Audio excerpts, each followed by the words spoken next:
Hi, I'm Kat Kalashian for Live and Invest Overseas. And since the election, the number of women doing internet searches on moving out of the United States has increased significantly. So today we're going to look at some of the most feminist and gender equal countries in the world.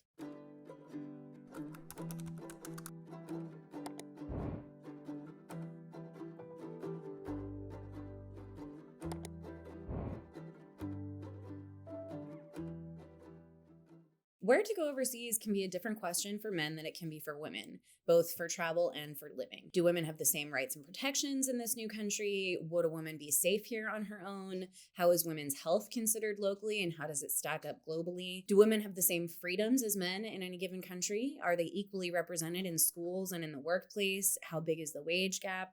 These are all questions that do come up for women who are thinking of traveling or living overseas. No country scores perfectly in all of these categories, of course, but you might be surprised at how many score much better than the US, Canada, or the UK in many of these areas. Interestingly, countries that rank highly for women's rights also score consistently well when it comes to democracy, peacefulness, and even prosperity. And researchers have all come to the same agreement that the correlation between gender equality and country health overall is stronger than GDP to country health. So, interesting little tidbit there. The World Economic Forum produces the Global Gender Gap Report every year, which ranks 146 countries on a variety of benchmarks that compare and rank male and female treatment. No country has complete gender parity, which, according to the report, will take another 100 years for us to achieve. But these stats are a good indicator for women's rights in any given country. The 2024 Women's Peace and Security Index, which is put out by Georgetown University, ranks 177 countries on their inclusion, justice, and safety for women.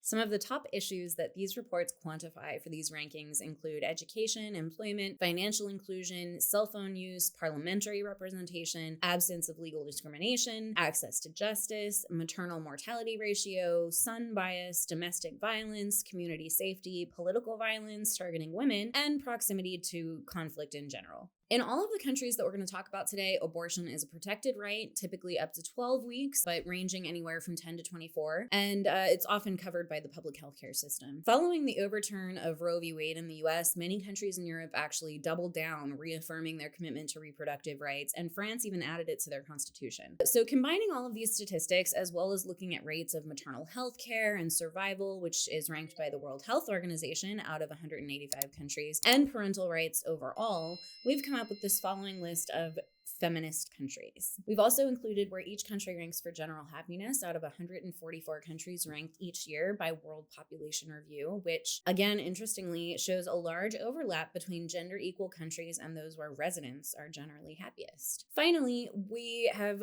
noted where each sits on the Global Peace Index, which is a general measure of peacefulness and crime out of 163 reviewed countries. So, if you're looking for a place to move overseas that will value your rights and protect your freedoms as a woman, let's get into it.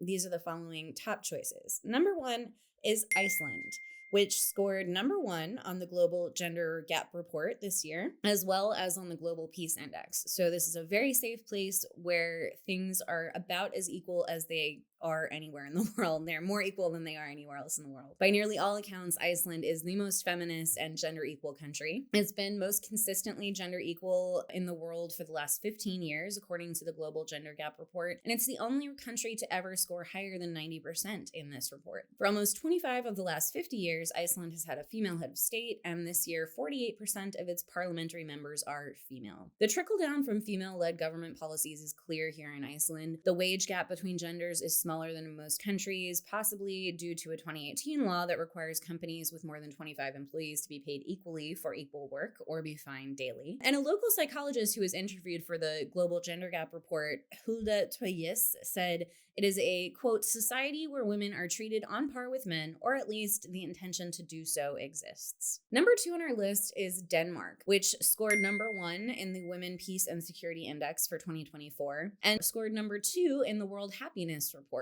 So gets some really strong grades there, and it's the eighth most peaceful country in the world, according to the Global Peace Index. It won first place in this year's Women, Peace and Security Index, but it does trail in the Global Gender Gap Report, not making the top 10 for equality, On the other hand, it's been scored as one of the top 5 happiest countries in the world for nearly a decade now. In terms of women's rights, Denmark scored well for inclusion, which includes financial and parliamentary representation, and it has one of the highest scores for access to justice out of any of the countries studied, and one of the highest for absence of legal discrimination. Plus, it's one of only 14 countries with a fully gender equitable legal code. It is also one of just 13 countries where all women have access to a bank account. Number 3 on our list is Norway, which scored number 2 in the world for maternal health care and survival, number 3 in the Global Gender Gap Report, 7 on the Women's Peace and Security Index, and in the World Happiness Report. So quite good statistics there. Norway has more women represented in ministry positions than any other country and is top ranked in the world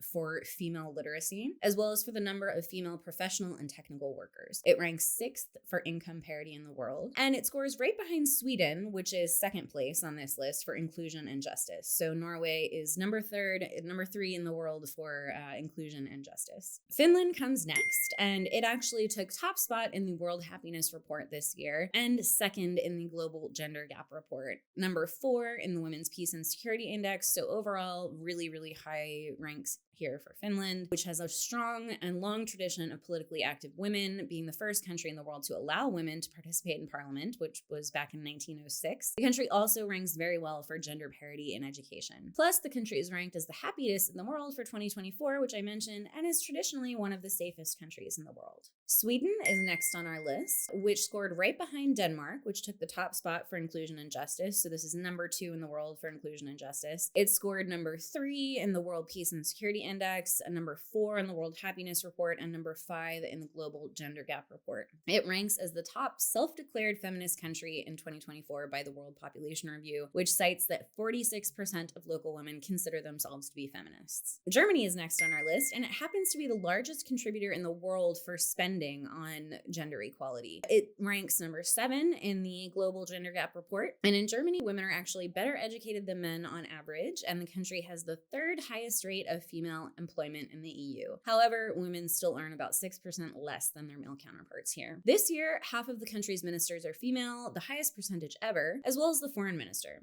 From 2005 to 2021, Angela Merkel ruled the country as chancellor, during which the country made steady strides towards gender equality. Next up, we have Lithuania, which didn't score in the top 10 in any of our indices for this year, but it does celebrate National Women's Day every November 2nd to commemorate their being granted the right to vote in 1918. Women have always been active in government here, and the country elected its first female prime minister back in 2009. The country is currently run by a woman, and the 2 other largest parties in the country are likewise headed by women. So strong women in politics in this country. For our next country, we've got Belgium, which again didn't score in the top 10 of any of these indices, but women represent nearly half the Chamber of Representatives here, with massive strides forward in the last 30 years. And the country elected its first female prime minister in 2019 and its first transgender deputy prime minister in 2020. In 2011, the country was among the first to initiate a quota of boards of directors requiring 33% to be women. Switzerland is next on our list, which comes in number 2 on the Women's Peace and Security Index and number 6 on the Global Peace Index, as well as number 10 on the World Happiness Report. Switzerland's first female president was elected in 1999,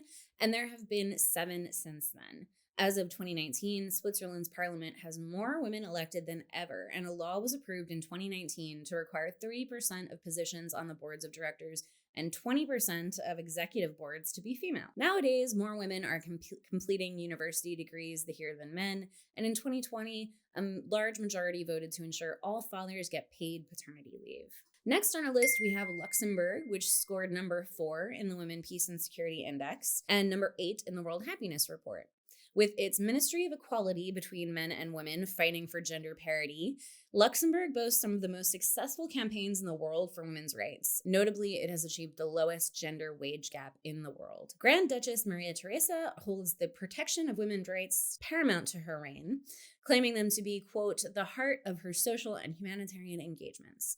In 2019, she launched an initiative to support victims of domestic violence and abuse, and the government has also entered a 3-year partnership with UN Women to help women in the business world. Next up, we have Austria, which scored number 3 3 on the Global Peace Index and number 8 in the Women's Peace and Security Index. Women's protection from domestic violence and human trafficking has been a major initiative for Austria in the last decade, and since 2018, supervisory boards of publicly traded companies and companies with more than 1,000 employees are required to be made up of at least 30% women and 30% men. The government has voluntarily committed to having at least 40% female members of supervisory boards of state-owned companies. Next, we have the Netherlands, which scored number 6 in the World Happiness Report and number 9 in the World Peace and Security Index. Despite its small size, the Netherlands is the 8th largest contributor in the world for spending on gender equality, and the country ranks especially well for women's healthcare. Next, we have New Zealand, which scored number 10 in the Women's Peace and Security Index and number 4 on the Global Gender Gap Report. It also ranks number 4 in the Global Peace Index. New Zealand is notably the only country outside of Europe to rank highly in any of these reports.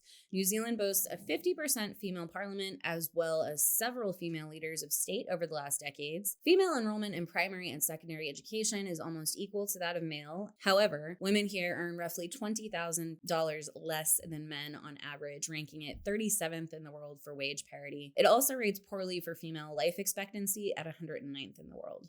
For frame of reference, here are how the United States and Canada and the United Kingdom stack up in all of these categories. If you're looking for a female-friendly country to move to, let us know what you think of this list, and if you would be willing to move to any of them, don't forget to like and subscribe for more information like this from Live and Invest Overseas every week. Happy trails!